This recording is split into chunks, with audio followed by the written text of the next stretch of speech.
Salam TETB. Jumpa lagi di One Wealth Outlook, Market Update minggu keempat, Maret 2021. Saya Ahmad Enver, siap memberikan informasi dan analisa terkini, pasar, global, dan domestik untuk membantu Anda memilih strategi investasi terbaik. Memulai tapering atau tetap dovish?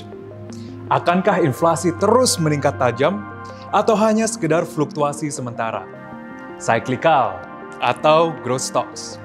Pertanyaan-pertanyaan inilah yang terus menjadi pendorong utama sentimen investor dalam beberapa minggu terakhir. Fluktuasi pun tercermin cukup jelas dalam performa pasar sepanjang minggu lalu. Menilik performa indeks benchmark S&P 500, indeks kembali mencatat rekor tertinggi baru menuju level 3.983 di pertengahan minggu. Didukung oleh optimisme investor menyusul kombinasi kebijakan stimulus fiskal dan moneter yang tetap akomodatif, percepatan vaksinasi di tengah menurunnya infeksi virus, dan demikian terjaganya momentum pemulihan ekonomi di Amerika Serikat.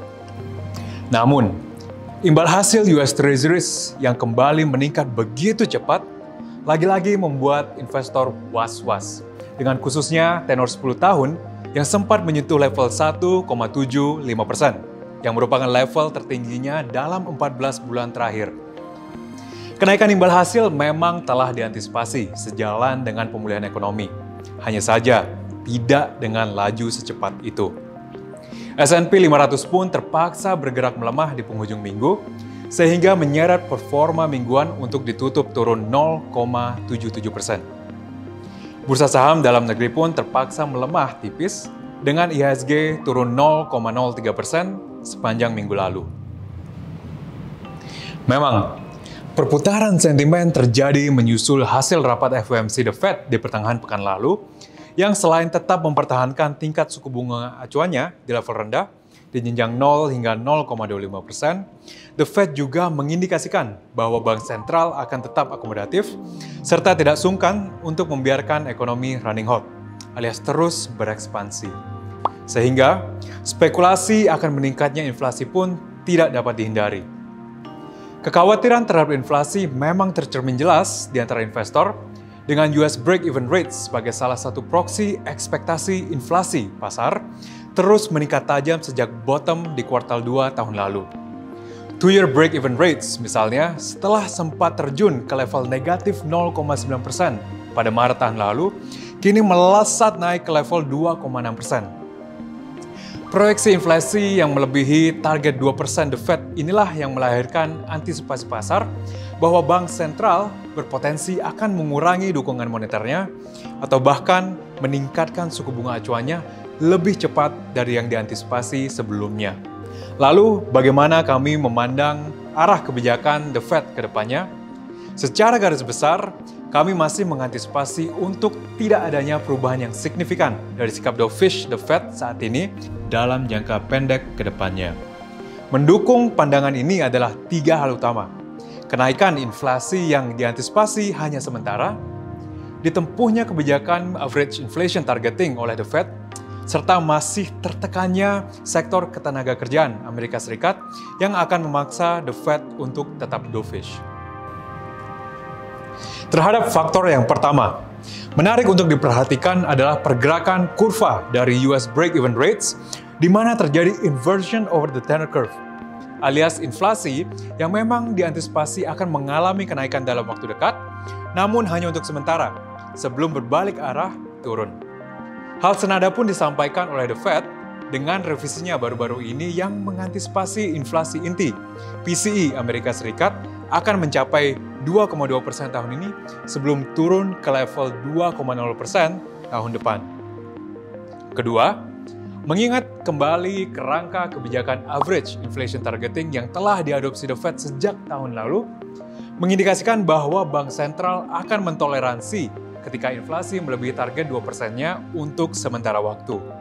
Khususnya, mengingat tingkat inflasi yang begitu rendah di kuartal 2 tahun lalu, sehingga perlunya untuk mempertimbangkan adanya low base effect tersebut.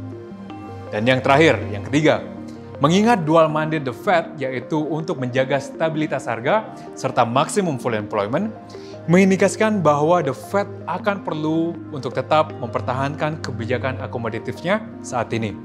Hal ini diperlukan mengingat pengangguran Amerika Serikat yang masih tinggi, yaitu di level 6,2%, jauh di atas 3,5% yang terakhir kali disentuh pada awal tahun 2020 lalu.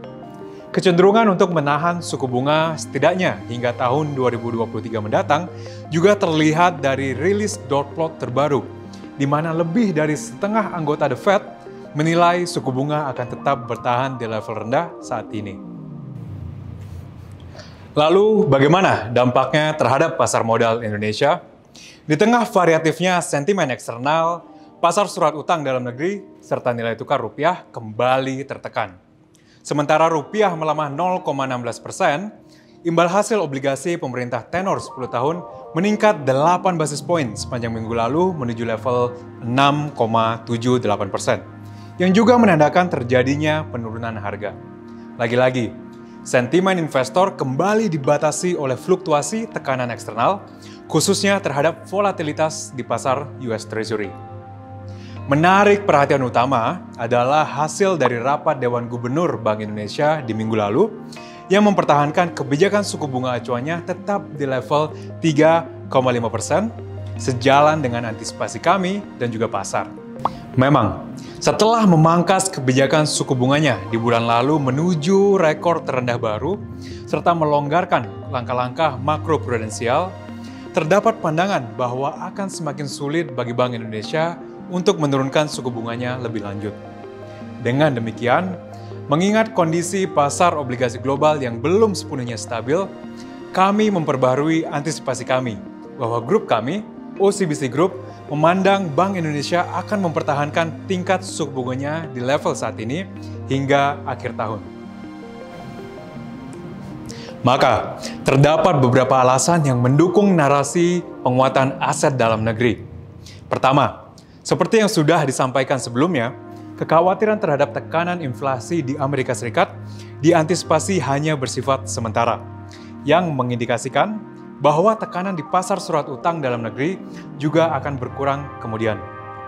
Kedua, di tengah tren suku bunga global yang rendah saat ini, tingkat imbal hasil real obligasi Indonesia yang tinggi akan menjadi daya tarik tersendiri bagi investor. Selanjutnya, fluktuasi terhadap nilai tukar rupiah pun diproyeksi akan relatif terkendali, mengingat cadangan devisa Indonesia yang baru saja menyentuh level tertinggi baru sebesar 138,8 miliar US dollar yang tentunya akan menjadi buffer alias amunisi tambahan bagi bank sentral untuk menjaga stabilitas nilai tukar. Dengan demikian, tidak salah jika kita beranggapan bahwa di setiap adanya kenaikan imbal hasil berpotensi menjadi sebuah peluang untuk memperdalam portofolio investasi obligasi Anda. Sekian informasi dan analisis kali ini. Untuk mengikuti update pasar terkini, Anda dapat mengakses weekly market journal kami melalui link di bawah ini.